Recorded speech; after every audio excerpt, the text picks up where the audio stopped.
when did you start to be activist and why?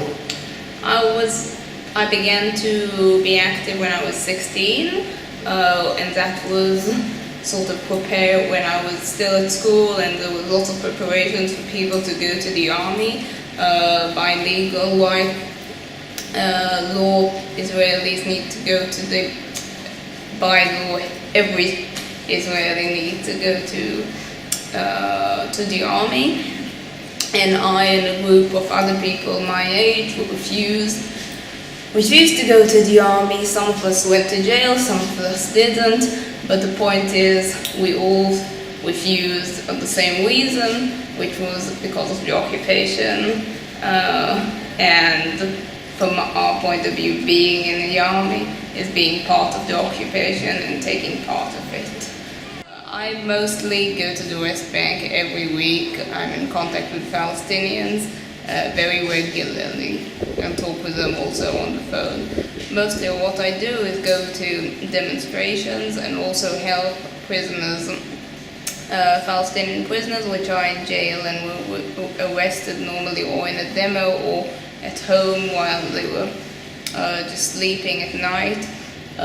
People that are leading all kinds of struggles in the West Bank and are in jail for a long time.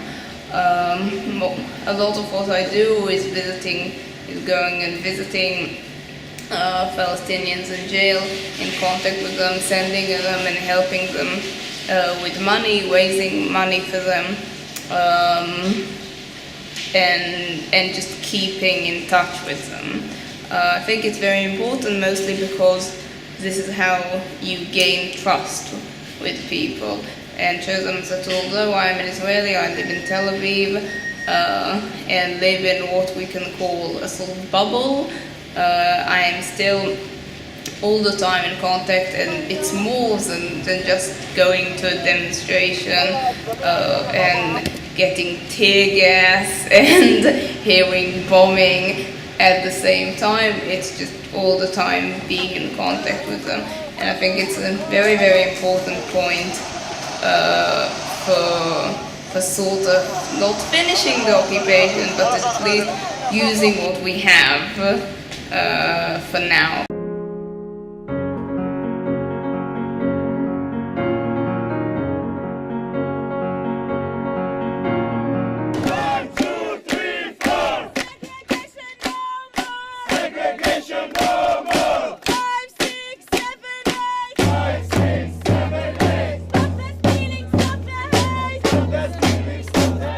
When I was about 18, I discovered about the occupation.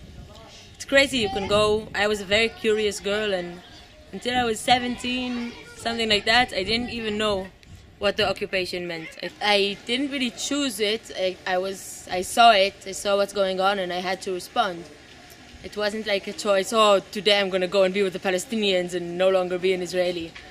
Free, free Palestine! Free, free Palestine! Free, free Palestine! Free, free Palestine!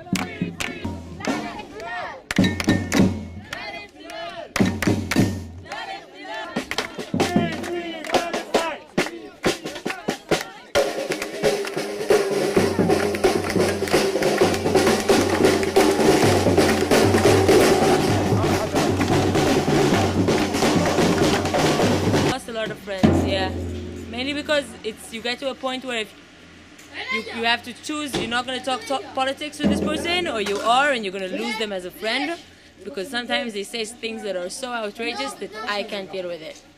Dialogue is possible, but not between the governments, between the people, and until there will be justice, there will be no dialogue also.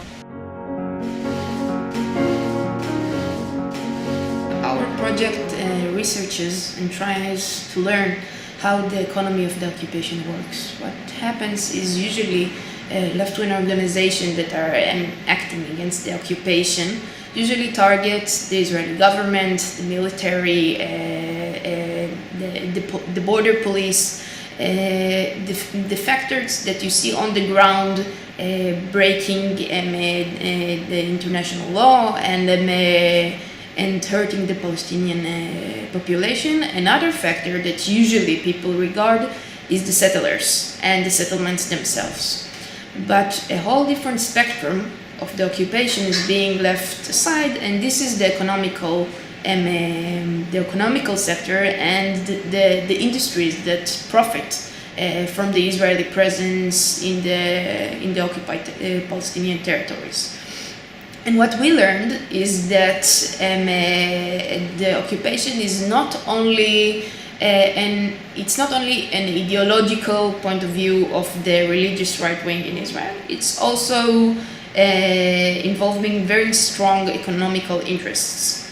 A company doesn't have to be involved in the occupation physically. They don't have to have a warehouse or production site inside a settlement. They can be heavily involved from their office in Tel Aviv. For example, if you take a large Israeli bank and its offices sit in Rothschild Boulevard in Tel Aviv, they are heavily involved in the occupation by financing mortgages, by financing infrastructure and construction projects in the settlements. So the border is not really there. And the settlement projects, which are usually regarded in Europe as the largest and the most problematic part of the economy of the occupation, it's a minor part. It's peanuts. It's very, very small, and it can't even support the settlements themselves. The problem is that the entire Israeli market is involved in what is happening inside the West Bank.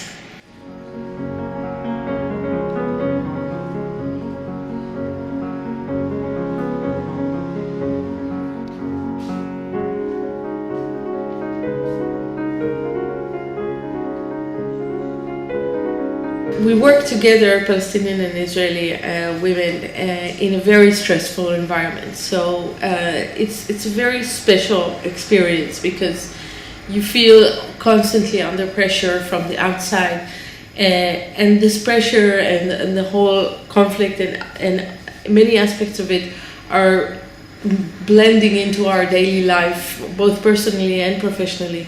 So we bring these experiences in politics. We are all political women here. So politics is something that we are passionate about, and we bring into our professional and personal lives. So that's, in that sense, it's very volatile to work with women and women who are coming from different cultural backgrounds and social backgrounds.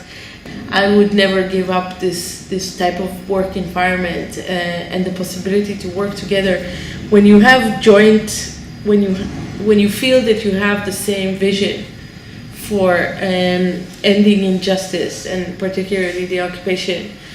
How did you arrive at that point, so as an Israeli woman?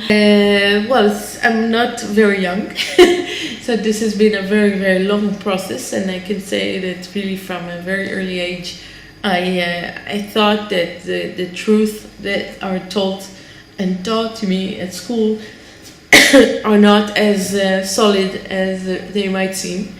And I was looking for answers, and I was going to, against my parents' will, to a Palestinian and Jewish youth movement and sneaking to see if I can meet actually Palestinians, because when you grow up in Israel as a Jewish person, you can just spend your whole life here not meeting once or not talking even once to a Palestinian man or woman, and it's just insane. And so I was actively seeking during my high school years to come in contact and to understand who are they, what do they want, how are they different from me, etc. I did my military service in the army, but as soon as I left the army, I went to university, and there I really began a serious intellectual project to educate myself about looking at things from a different and more critical perspective. As I said, a long process of discovering what's happening in the backyard and why and how you can object to that and resist to it.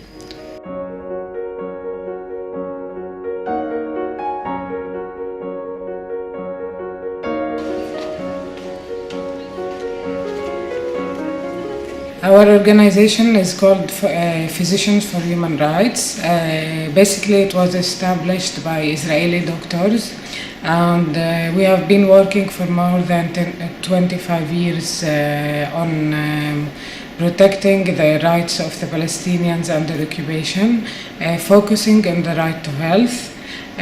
We operate a mobile clinic in the occupied territories. Our mobile clinic visits every week a different village or refugees camp in the occupied territories. And our doctors, who are all volunteers, Israeli and Palestinians, they give health care to Palestinians who come to the mobile clinic. We got like several kinds of work that we do from here. We receive calls from Palestinians who need help in leaving the occupied territories in order to access health care. We have also delegations to Gaza Strip when we are allowed, of course, to give health care to patients who can't leave the Strip, or to give training to Palestinian doctors. Many of the people from the Gaza Strip who apply for a permission in order to leave the Strip to come to Israel or to go to Jordan or to the West Bank even in order to get the treatment which is not available in the Gaza Strip, they are denied the exit from the Gaza Strip. So they call us, they contact us, and we try to change this decision by contacting the Israeli army or the Ministry of Security.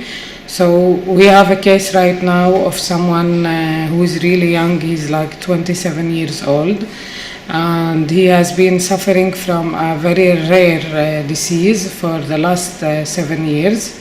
He couldn't be treated inside the Gaza Strip. He applied for a permission in order to come to East Jerusalem, but he was denied. So he had to go to Egypt. He went to Egypt and they couldn't treat him also. So the only chance for him to have an adequate treatment is to come to Israel. We applied on his behalf to the Israeli authorities, but our application also was denied. So now we are in the process of taking this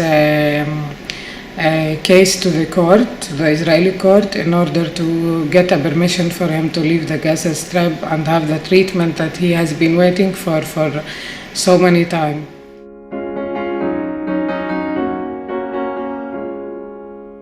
That's a video they did for some BDS activists did for Elton John, calling him to cancel his show in Israel.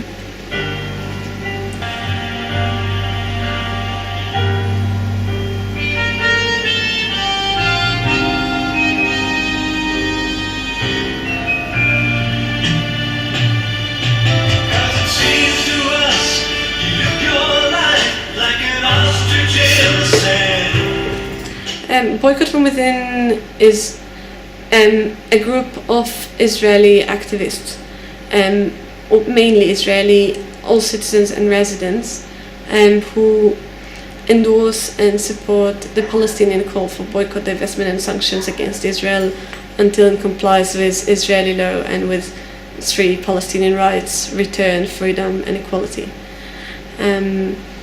We obviously enough, as Israelis living here, it's impossible for us to practically boycott Israel because, we go on buses that are complicit with occupation. We study in universities that are complicit.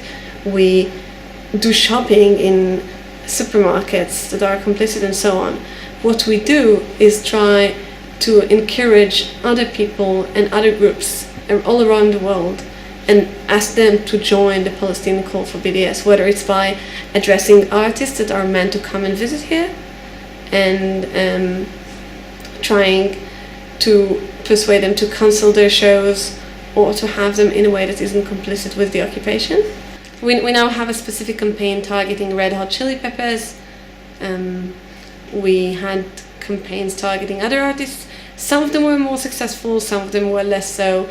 I think that in all cases, even the fact that we are approaching the artist is important.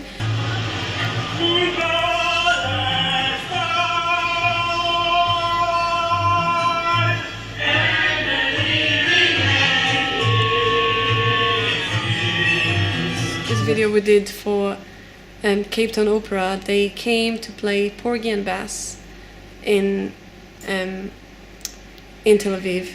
Yeah. So we went out and we had a flash mob for them outside the theater in which they played and they did this opera.